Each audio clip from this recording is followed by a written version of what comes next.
रामकृष्ण गुरुकृपा वारकरी चॅनलमध्ये आपलं स्वागत आहे. चॅनलला लाईक करा, सबस्क्राईब करा. रामकृष्ण. त्यावेळेस ती माकडीने ह्या हाताने त्या हाताला त्या फांदीला धरताना दोनही हात सोडून देते आणि दोनही हात त्या फांदीला धरते, पण पिलाला मात्र धरत नाही. कारण त्या माकडीचा विश्वास तिच्या पिलावर आहे की हे माझं रक्त आहे, हे मला सोडणार नाही. जर मांजर पाहिली तर मांजर तिचं पिल्लू त्याच दाताने उचलते ज्या दाताने ती उंदराला फाडते.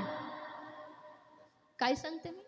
मांजर तिचं पिल्लू त्याच दाताने उचलते ज्या दाताने ती उंदराला फाडते, पण पिलाला उचलताना एकही मांजरीचा दात त्या पिलाला लागत नाही. हा विश्वास आहे आईवरती.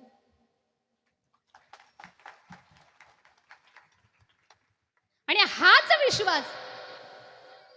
विश्वास आई आपल्या लेकरावरती कायम विश्वास ठेवत असते. ते कसंही असू दे माईबाप. मी जीवनामध्ये कायम सांगते माझ्या कीर्तन प्रवचनांमध्ये की बाबांनो, कीर्तन नाही ऐकली तरी चालेल, प्रवचन नाही ऐकलं तरी चालेल, मंदिरात जाता नाही आला तरी चालेल, पण जीवनामध्ये तुमच्या घरामध्ये तुमचे आईवडील आहेत आणि आईवडिलांसारखं दुसरं दैवत नाही. तुमच्या आईवडिलांचं दर्शन घेतलं की सखळ तीर्थाची धुरे जे का माता पितरे.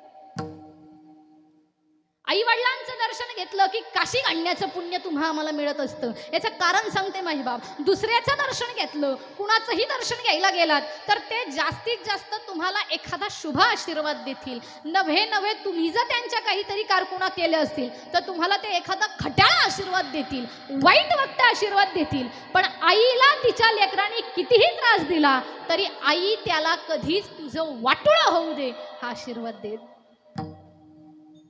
कायम माझ्या मुलाचं चांगलं होऊ दे हा आशीर्वाद देण्याची शक्ती तिच्या आईमध्ये असते. आणि म्हणूनच आज जर तुम्ही पाहिलं तर महाराष्ट्राच्या भूमीमध्ये राहत असताना, आजही छत्रपती शिवाजी महाराजांचा जयघोष करत असताना, आजही कुठेही मंदिरं नाहीत माझ्या शिवरायांची, पण आजही 33 कोटी देवतांचा जयघोष ज्याप्रमाणे होतो त्याप्रमाणे फक्त आणि फक्त माझ्या छत्रपती शिवाजी महाराज की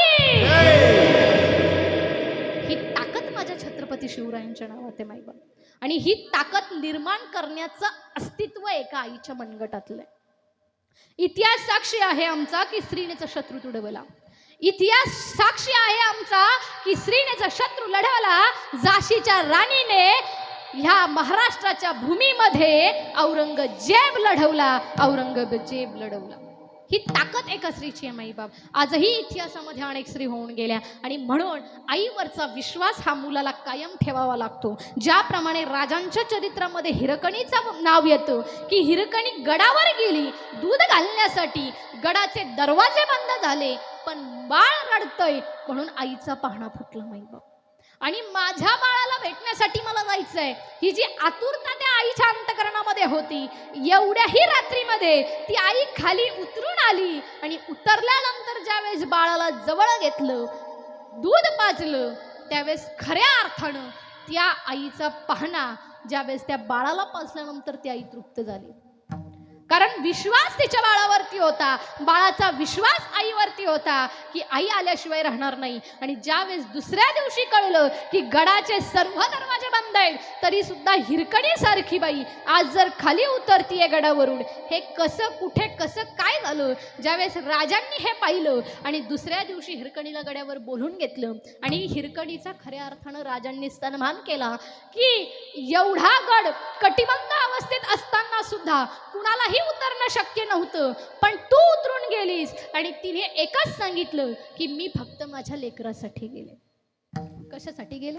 मी माझ्या लेकरासाठी गेले. आणि म्हणून लेकरासाठी जाणारी आई असते, कारण आईचं प्रेम तिच्या लेकरावर असतं आणि लेकराचा विश्वास त्याच्या आईवर असतो. त्याप्रमाणे संतांनी भगवंताला आई मानलंय, संतांनी भगवंताला बाप मानलंय. संतांचा विश्वास हा भगवंतावर आहे आणि म्हणून भगवंतावर विश्वास ठेवल्यामुळे जीवनाचा उद्धार झाल्याशिवाय राहत नाही माईबाप. म्हणून आयुष्यामध्ये खूप काही नाही करता आलं तरी चालेल, पण भगवान परमात्म्याचं अनुसंधान तुमच्या मुखामध्ये असू द्या. मी कायम सांगते कुठेतरी वेळ जात नाही, म्हणून वेळ घालवण्यापेक्षा भगवंताच्या नामचिंतनामध्ये वेळ घाला, जेणेकरून तुमच्या जीवनात येणारी वेळ चांगली येईल. आणि म्हणून ही वेळ चांगली येण्यासाठी भगवंताचा अनुसंधान करा. मला माहिती आहे माईबाप, माझी वेळ संपलेली आहे, म्हणून जाता जाता एवढंच सांगून जाईल की भगवंताचं नामचिंतन करण्यासाठी भगवंतावर विश्वास ठेवा, जसा आईचा लेकरावर विश्वास. हे यांनी दाखवून दिलंय माईबाप. आजही तुम्ही महाराजांना विचारलात तर एवढंही वातावरण निर्मिती करण्यासाठी, पखवाज वाजवण्याची कला संपन्न करण्यासाठी त्यांनी त्यांच्या जीवनाचे अनेक अध्याय इंद्रायणीच्या घाटावर मोजले असतील, अनेक जीवनाचे क्षण माऊलींच्या दारात मोजले असतील. आणि नव्हे जर प्रॅक्टिस करणारा एखादा विद्यार्थी जर तुम्ही पाहिलात तर अक्षरशः हाताला गठ्ठे पडतात. बरोबर आहे ना महाराज? ते गठ्ठे पडेपर्यंत वाजवावं लागतं, त्या हातांना वेदना रहित करावं लागतं. आणि ज्या दिवशी त्या हातांची वेदना रहित होते त्या दिवशी दुसऱ्याच्या अंतकरणापर्यंत वेदना पोहोचवण्याचं सामर्थ्य यांच्या या कलेत येतं. आणि म्हणून वातावरण निर्मिती होत असते माईबाप. आजही आमचे गायनाचारी इतकं सुंदर गायन केलं महाराजांनी, प्रत्येक चाल ही इतकी सुंदर गातायत माईबाप की मला अक्षरशः असं वाटतंय की पुढचे 3 तास कीर्तन संपू नये. काय म्हणणं आहे तुमचं? हा, नाही संपलं तरी चालेल ना? चालेल ना? अहो इतकं म्हणजे एखाद्या ठिकाणी एखादा मध्यस्थी ज्या वेळेस एक एक मुलगी बघतो, नाके डोळे कशी आहे, मुलगी दिसायला सुंदर आहे का, जी नजर देखणी असते, त्याप्रमाणे महाराजांचा गळा देखणा आहे माईबाप. इतक्या सुंदर चाली, एक एक एवढे शब्द, आणि शिवाय चुकलेलाही दुजोरा देण्याची ताकद त्यांच्यात आहे माईबाप. आणि ही कला संपन्न होण्यासाठी भगवंताचा वरद हस्त असावा लागतो. आणि म्हणून आपण प्रमाण घेतलं होतं, महाराज पहिला अभंगाच्या पहिल्या चरणामध्ये म्हणतायत की वैष्णवा संगती सुख वाटे जेव्हा, अनेक नैवेद्य काही. मग वैष्णवाच्या संगतीमध्ये जर सुख वाटतंय, म्हणून तुकोबारायांच्या चरित्रातला एक छोटासा भाग तुम्हाला सांगून जाते की भगवान परमात्म्यावर किती निष्ठा असावे, किती प्रेम असावं, आपलं देवावरती देवाबद्दल किती समर्पण असावं. माझे तुकोबाराय एकदा नदीमधून ज्या वेळेस बाहेर आंघोळ करून निघाले आणि आंघोळ करून स्वतः सुचिरीभूत झाल्यानंतर भगवान परमात्म्याच्या दर्शनाला जात असताना माझ्या तुकोबारायांची काहीही चूक नव्हती, पण चूक नसताना देखील माझी बुवांनी काठी फुटत्तावर माझ्या तुकोबारायांना भर चौकामध्ये मारलो. आणि मारल्यानंतर माझ्या तुकोबारायांनी संपूर्ण वड त्यांच्या अंगावरती घेतले. आणि एवढी वेदना होत असतानाही माझे तुकोबाराय त्यांना शब्दानेही दुखावलं नाही. आणि काठीच्या चिंधड्या झाल्या, काठी तुटली, आणि तुटल्यानंतर माझी बुवा निघून गेले. आणि तुकोबाराय नंतर घरी गेले. घरी गेल्यानंतर आता अवली एका ठिकाणी ओरडते तुकोबारायांना, तुम्हाला कळतंय की नाही एवढी वेदना का सहन केली? भागीरथी माय ओरडतीये, त्यांची कन्या म्हणतेय, अहो तुम्ही का त्रास सहन केलात? पण शब्दानेही न दुखवता माझ्या तुकोबारायांनी टाळ घेतला, विना घेतला, चिपळ्या घेतल्या आणि कीर्तनाला निघून गेले. कीर्तनाला निघून गेल्यानंतर एकादशीचा दिवस होता. कीर्तनाला सुरुवात झाली. कीर्तनाला सुरुवात झाल्यानंतर ज्या वेळेस तुकोबारायांनी गळ्यामध्ये विणा घेतला, हातामध्ये चिपळ्या घेतल्या आणि कीर्तनाला सुरुवात करायची. श्रोते मंडळी समोर आहेत, पण श्रोते मंडळी समोर आहेत, पण त्याच्यात माझी बुवा नाही हे दिसल्याबरोबर तुकोबारायांनी विणा आणि चिपळ्या खाली ठेवल्या. खाली ठेवल्यानंतर तडातडा त्यांच्या घराकडे प्रस्थान केलं. घराकडे गेल्यानंतर त्यांना शोधायला लागले, आतमध्ये गेले आणि ते त्यांच्या गादीवरती छान असे रेंगाळत पडलेले होते. तुकोबाराय त्यांच्या पुढे जाऊन म्हणतात, अहो तुम्ही मला सकाळी भर चौकामध्ये काठीच्या चिंधड्या फुटत्तावर तुम्ही मला मारलं, पण एवढं होऊनही मी तुमच्यापर्यंत परत आलोय, मी तुमच्याकडे परत आलोय. याचं कारण असं की माझ्या कीर्तनामध्ये रोज श्रवण करणारे तुम्ही आहात, माझे श्रोते तुम्ही आहात. आणि माझा एकही श्रोता नसेल तर मला कीर्तनाला रंगत नाही. माझ्या भगवान परमात्म्याचं चिंतन माझ्या मुखातून निघत असताना तुम्ही माझे गुणदोष पाहता आणि म्हणून मला माझ्या कीर्तनात तुम्ही पाहिजे. माझी बुवा एकही शब्द बोलत नाही आहेत. आणि असं असताना तुकोबाराय पुन्हा जवळ गेले आणि शेवटी अक्षरशः त्यांच्या चरणाला हात लावला आणि म्हणाले, तुमचे पाय दाबू का? तुमचे हात दाबू का? कारण सकाळी मला काठी फुटत तवर मारलंय म्हणजे तुमचे हात दुखत असते. आणि जर तुमचे हात दुखतायत तर मी हात दाबतो पण माझ्या कीर्तनाला सलाम. ही ताकद माझ्या तुकोबरायांकडे होती आणि दगडालाही पाजर फुटावा असं वक्तव्य माझ्या तुकोबरायांनी मंबाजी समोर केल्यानंतर गळा मंबाजी रडू लागले आणि म्हणाले, तुकोबा चुकलं माझं, खऱ्या अर्थानं मी तुम्हाला ओळखायला चुकलो. कारण भगवान परमात्म्याचं नामसंधान करत असताना, त्या भगवंताच्या भक्तीमध्ये नाचत असताना तुम्ही इतके तल्लीन होऊन जाता हे खऱ्या अर्थानं आज मला कळलं. तुमची खऱ्या अर्थानं संगत कळली आणि खऱ्या अर्थानं भगवंताचं नामचिंतन कशा प्रकारे करायचं हे जी संतांची विभूती झाली, संतांना जो मार्ग प्राप्त झाला तो मार्ग तुम्हा आम्हाला कदाचित आपण तेवढे पायीकही नसू पण भगवान परमात्म्याचं अनुसंधान तुमच्या आमच्या मुखामध्ये येणार आहे. आणि म्हणून खऱ्या अर्थानं भगवंतावर प्रेम करणं हे खऱ्या अर्थानं गरजेचं आहे माईबाप. आणि म्हणून अधिक मासासारखा महिना चालू असताना फलश्रुती म्हणून ज्यावेळेस आम्ही या भगवंताच्या दारामध्ये येतोय, भगवंताचं नामचिंतन करतोय, खऱ्या अर्थानं नामचिंतन करत असताना माईबाप आपण भगवंताच्या दारात जरी बसलेलो असलो तरी आपल्याला आपला संसार काही सुटत. तुम्ही म्हणाल काही सांगता ताई, संसार सुटला नसता तर 2 तास इथे येऊन बसलो असतो का? हा, संसार सुटला नसता तर 2 तास इथे येऊन बसलो असतो का? सकाळ संध्याकाळ मंदिरात आलो असतो का? मला सांगा माता भगिनींनो, संसार खऱ्या अर्थानं सुटतो का? नाही सुटत. इथे बसलात तरी विचार करतात, बाळ्या जेवला असेल का, बाळ्या अभ्यास करत असेल का, का गेला खेळायला गेला तर घराची कडी घातली का, घराला कुलूप लावलं का, बाळाचे पप्पा आले का, ते आले तर ते जेवले का, नाही तर मला घ्यायला मंदिरात आले का, कीर्तन संपणार आहे संपल्याच्या आधी फोन करू का, मला घ्यायला 10 मिनिटं आधी येतील का. म्हणजे संसार काही सुटत. आणि हे तुम्हाला मान्य आहे आणि तुम्ही मंदिरात येताय. हा, संसार सुटत नाही आणि संसार सुटत नाही माईबाप. म्हणून संसार खराही नाही आणि संसार बराही नाही. काय म्हणते मी? संसार खराही नाही आणि संसार बराही नाही. तुम्ही म्हणाल काही सांगता ताई, मी खऱ्या अर्थानं सांगते दादांनो, दारू बरी आहे का खरी आहे मला सांगा बरं. मदिरा व्यासपीठावर नाव घेणं खरंच चुकीचं आहे पण तरी विचारते, मदिरा बरी आहे का खरी आहे? ती खरी नाही आणि ती बरी नाही पण तरी ज्याला लागली त्याला काही सोडत नाही. त्याप्रमाणे जीवनामध्ये तुम्हा आम्हाला एकदा संसाराचा गाडा लागला की तो काही सुटत, ते दुखणं काही बरं होत नाही. आणि या पुढे जाऊन सांगते, एक मनुष्य आजारी होता आणि आजारी असताना डॉक्टरकडे गेला आणि डॉक्टरला सांगितलं, डॉक्टर मला फार कसा तरीच आजार होतोय. काय म्हटला? मला फार कसा तरीच आजार होतोय, धड रात्री दुखत नाही, सकाळी कळत नाही, औषध मिळत नाही आणि बरंही वाटत नाही.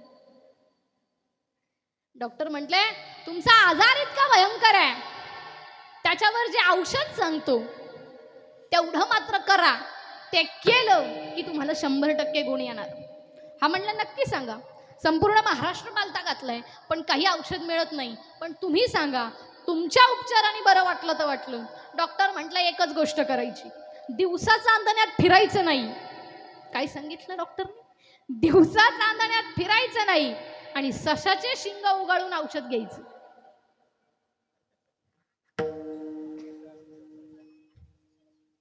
विठ्ठल विठ्ठल विठ्ठल.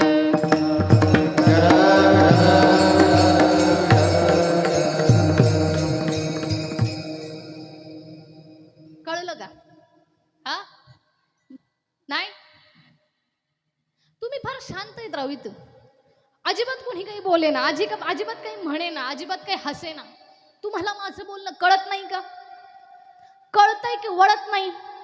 वळतंय की पचत नाही आणि पचतंय की पटत नाही? हा, दिवसा चांदणं येत नाही आणि सशाला शिंग नाही, त्याप्रमाणे ते खरंही नाही आणि बरंही नाही. त्याप्रमाणे संसार खराही नाही आणि बराही नाही.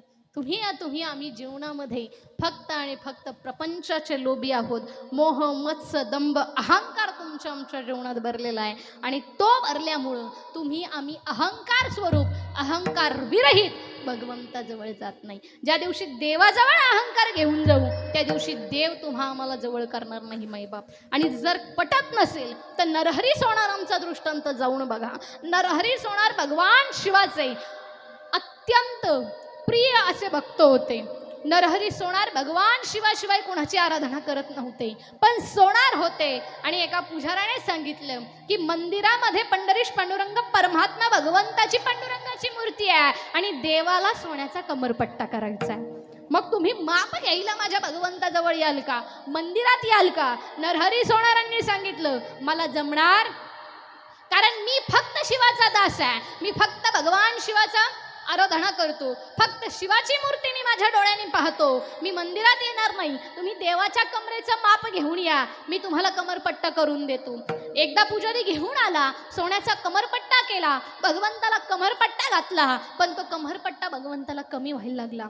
पुन्हा घेऊन आले, पुन्हा कमरपट्टा केला, पुन्हा नेहला, मोठा झाला. पुन्हा घेऊन आले, पुन्हा बनवला, पुन्हा कमी पडला. असं कितीतरी वेळा झालं आणि मग नरहरी सोनार म्हटले की आता थांब, आता मला स्वतः देवाच्या दारात जावं लागेल, भगवंताच्या कमरेचं माप घ्यावं लागेल आणि त्यावेळेस मला भगवंताचं माप कळल्यानंतर मी सोन्याचा कमरपट्टा देवाला बनवेल. पण एक अट आहे, भगवान परमात्म्याची मूर्ती मी पाहणार नाही म्हणून माझ्या डोळ्यावरती पट्टी बांधा. नरहरी सोनारांच्या डोळ्यावरती पट्टी बांधली आणि भगवंताच्या दारात गेले. दारात गेल्यानंतर पुजाऱ्यांनी भगवंताच्या मूर्तीसमोर नरहरी सोनारांना ठेवलं आणि सांगितलं हा देवाचं कंबर आहे, या कमरेचं माप तुम्ही घ्या. आणि नरहरी सोनाराने भगवंताच्या कमरेवर हात ठेवल्याबरोबर नरहरी सोनारांना भगवान शिवाच्या लिंगेचा स्पर्श झाल्यासारखं वाटलं. भगवंताच्या कमरेवर हात ठेवला पण शिवाच्या पिंडीला दर्शन घेतोय का काय असं नरहरी सोनारांना वाटलं. आणि त्याच्यानंतर नरहरी सोनारांना राहावलं नाही म्हणून डोळ्यावरची पट्टी काढली आणि बघतात तर साक्षात पंढरीश पांडुरंग परमात्मा समोर उभा आहे. पुन्हा डोळ्यावरती पट्टी बांधली, पुन्हा कमरेवरती हात लावला, पुन्हा पिंडीला स्पर्श करतोय की काय असं झालं. आणि त्यावेळेस नरहरी सोनारांना कळलं की खऱ्या अर्थानं हरी आणि हर हा एक आहे. हरी हरा नका करू वाद, नका करू भेद.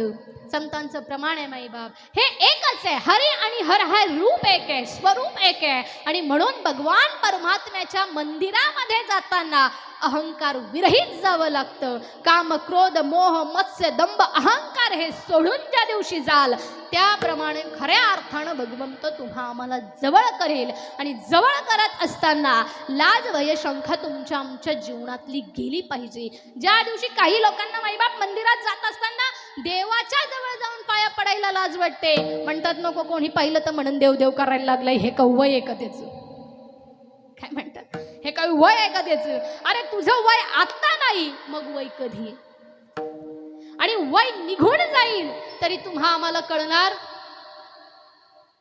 कारण हा जो पिंजरा आहे आणि ह्या पिंजऱ्यातला एकदा पक्षी उडून गेला की पुन्हा या पिंजऱ्यात येणं नाही माई बाप. त्याच्यामुळे जीवनात लाज भय शंका सोडली पाहिजे. म्हणून